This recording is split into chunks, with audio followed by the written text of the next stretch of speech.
भगवान बाबा हनुमानजी को प्रणाम। महान त्यागी बाबा जुमदेवजी को प्रणाम। परमात्मा एक। माझा अनुभव। माझे नाव सौ. रंजना अनिल माथुरकर आहे। आज मी माझा अनुभव या अनुभव मालिकेत माझा प्रथम अनुभव मार्गात येण्याचे कारण सादर करीत आहे। माझ्या कुटुंबात एकूण 4 सदस्य आहे। माझे पती, माझी मुलगी, मुलगा आणि मी असा आमचा छोटासा परिवार आहे। मी लग्नापासून म्हणजे 3 फेब्रुवारी 2001 पासून दुःखी होती। लग्न झाल्यानंतर 1 ते 2 महिन्यातच माझ्यावर दुःख येऊ लागले। नेहमी माझी प्रकृती बिघडत असायची। 15 दिवसांनी ताप येणे, पोट दुखणे, अशक्तपणा असे लक्षण दिसत असे। म्हणून रुग्णालयात भरती पण राहायची, औषध पण घ्यायची, पण ती औषध सुद्धा माझ्या शरीराला लागत नव्हती। मला हे सर्व कळायला खूप उशीर झाला। कधी असं वाटायचं की इथल्या वातावरणामुळे माझी प्रकृती ठीक राहत नसेल। काही काळानंतर 2001 या वर्षी मी गरोदर राहिल्यानंतर पण तशीच प्रकृती होती। माझी मुलगी जन्माला आली आणि माझं दुःख दूर झाल्यासारखं वाटलं।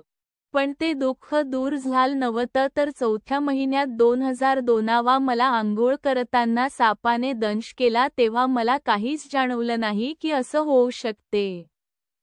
जेव्हा माझ्या आईला माझ्या डोक्याला 2 दातांचा घाव असल्यासारखे वाटले, तेव्हा मला आग होण्याचा त्रास होत होता।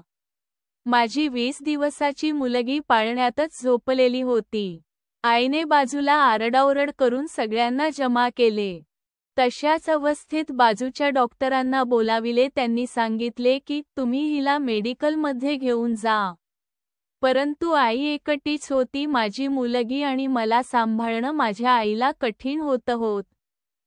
कसंतरी ऑटो रिक्षा करून मला माझा मामसासूकडे आणले। सगळी हकीकत सांगितली। मग माझा मामसासूनी सांगितले की गंगाबाई घाटाजवळ एक मांत्रिक राहतो। मला तिथे आणलं पण त्यावेळेस तो हजर नव्हता। मग डॉक्टर मोहन कुमार गरोब मैदान यांच्याकडे घेऊन गेले। तिथपर्यंत जात असताना मला सगळं कळत होतं, पण नंतर 5 ते 6 दिवस मला काहीही माहिती नव्हते। मी कोमामध्ये होती, ऑक्सिजनवर होती। मला शुद्ध आल्यानंतर बघते तर सलाईन हाताला लागलेली होती। मला असं वाटायचं मी कुठे आली। नंतर सगळी मला माहिती मिळाली। डॉक्टरांनी सांगितले माझी मुलगी माझ्या बहिणीकडेच कापसीला होती। ICU मधून जनरल वॉर्डमध्ये आली तेव्हा माझा चेहरा खूप मोठा झाल्यासारखा वाटायचा, पण नंतर खूप दिवस औषधी घेऊन सर्पदंश केलेला घाव बरा होत नव्हता। त्यात पस तयार झाला आणि तो घाव नंतर शस्त्रक्रिया करून स्वच्छ धुवून शिवण्यात आला। त्यानंतरही माझी प्रकृती बरी राहत नव्हती। ताप जरी आला तरी 5 ते 10 दिवस कमी होत नसे। नंतर 2004 मध्ये मी दुसऱ्यांदा गरोदर होती। माझा मुलगा पोटात असताना मला खूप त्रास व्हायचा। 18 ऑक्टोबर 2004 त्याचा जन्म झाला। माझ्या प्रकृती बरीच राहत नव्हती। माझं एका बाजूच दूध येतच नव्हतं। मी तो त्रास 7 वर्ष असंच सहन करीत होती। त्रास म्हणजे तोच होता। 15 दिवस ताप असायचा, औषधी लागत नव्हती, मला सतत भरती करावं लागत होत। मग 2008 मध्ये माझी प्रकृती पुन्हा खराब झाली, औषधी घेऊन सुद्धा ठीक होत नव्हती। काही दिवसानंतर माझी मोठी आई, आईची मोठी बहीण घरी मला भेटायला आली आणि तिने सांगितले की मी परमात्मा एक या मार्गात आली व माझ्या मुलांची प्रकृती चांगली झाली।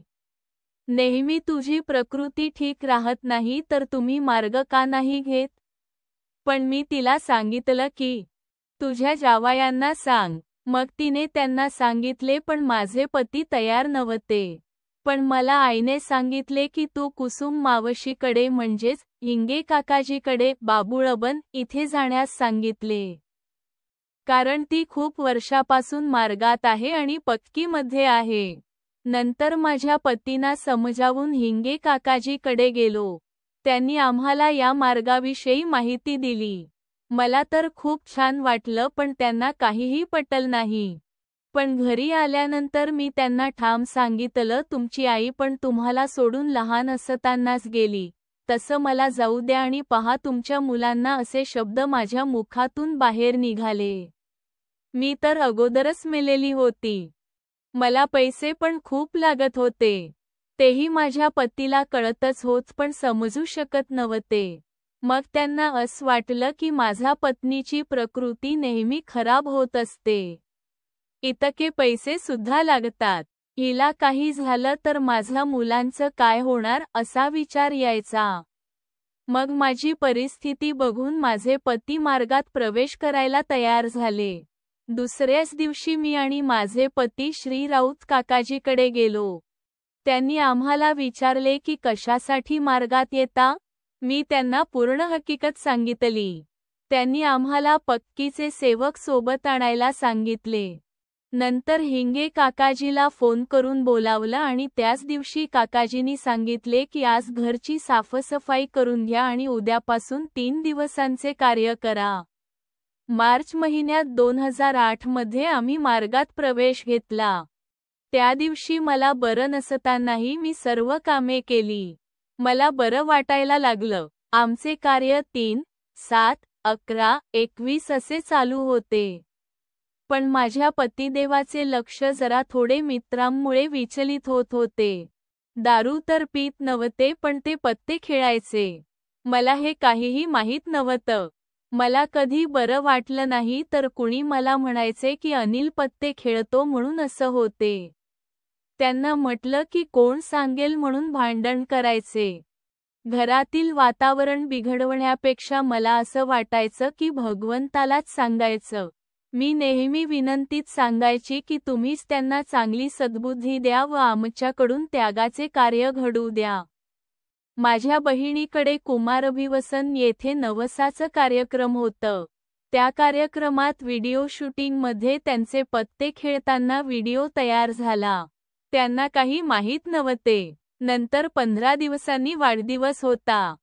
त्या वाढदिवसाच्या दिवशी रात्रीच्या 2 वाजताच्या सुमारास मी माझ्या आईजवळ 4 तोळ्यांची पोत ठेवायला दिली. नंतर वंदनाताई, माझी बहीण, कपाटात ठेवून देईल असं म्हटलं पण तिच्या लक्षात नाही राहिलं की आईजवळून पोत घेऊन कपाटात ठेवायची आहे म्हणून आम्ही झोपलो. नंतर तिथून उठून आई बाहेर झोपायला गेली तेव्हा पहाटेचे 5 वाजले होते. तिने बघितले की तिच्या ओट्यात पोत नव्हती. तिने एकटीनेच सगळीकडे शोधलं पण कुठेच मिळाली नाही. तेव्हा ती गोष्ट आम्हा सगळ्यांना सांगितली. माझं रडणं चालू झालं. माझ्या बहिणीच्या दिरानी सांगितले की अनिल भाऊ त्या दिवशी पत्ते खेळला होता म्हणून तर तुझी पोत गेली असेल काय? तर मी त्यांना विचारलं खरंच तुम्ही पत्ते खेळले का? पण ते नाहीच म्हणत होते. मग सगळे म्हणू लागले तर त्यांनी हो म्हणून सांगितलं. नंतर श्री राऊत गुरुजीकडे सगळे गेलो व त्यांना रात्रीची हकीकत सांगितली व माफी मागितली व त्यांनी त्यांच्याकडून वचन घेतले की यानंतर पत्ते खेळायचे नाही. 3 हवन कार्य पकडा असे सांगितले. त्या आठवड्यात माफीचे कार्य करून हवन कार्य घडवले. तेव्हापासून खरी आमच्या कार्याला सुरुवात झाली असून सगळं व्यवस्थित व्हायला लागलं. एक म्हण आहे, जे काही होत ते भगवंत चांगलंच करतं. या म्हणीप्रमाणे मागे न वळता हरवलेला पोतचाही विचार न करता भगवंतांनी चांगलंच केलं असं म्हणून काही दिवसांनी त्यागाच्या कार्याचा योग मिळाला. आमचे त्यागाचे कार्य समाप्त झाले आणि 9वे हवन कार्य सुद्धा चांगले झाले आणि 9वे हवन 12 ऑगस्ट 2012 मध्ये पार पडले. आता सर्व चांगलंच आहे. त्या दिवसाची आठवण झाल्यास आताही डोळ्यात अश्रू येतात. भगवंतांनी खूप चांगले योग दिले. ड्रायव्हर असणारे माझे पती आता कॉन्ट्रॅक्टर आहे. MACB मध्ये असे योग माझ्या पतीला चांगले येऊ द्या. त्यांच्या यशात सहभागी राहा आणि मुलांच्या अभ्यासात चांगले योग देऊन सोबत राहा. मी भगवंताची खूप खूप आभारी आहे. भगवंताचा मार्ग मिळाला नसता तर मी कुठे राहिली असती आणि आता आम्ही सुख समाधानाने जीवन जगत आहोत. लिहिण्यात काही चूक भूल झाली असेल तर भगवान बाबा हनुमानजी व महानत्यागी बाबा जुमदेवजी यांना क्षमा मागतो। नमस्कार। नाव सौ रंजना अनिलजी माथुरकर। पत्ता Gaurinagar, Bharatwada road, plot number 71, Nagpur, गट नंबर 8। सेवक क्रमांक 26786। मार्गदर्शक श्री मारोतरावजी राऊत गुरुजी। परमपूज्य परमात्मा एक सेवक मंडळ, वर्धमान नगर, नागपूर। सर्वांना माझा नमस्कार।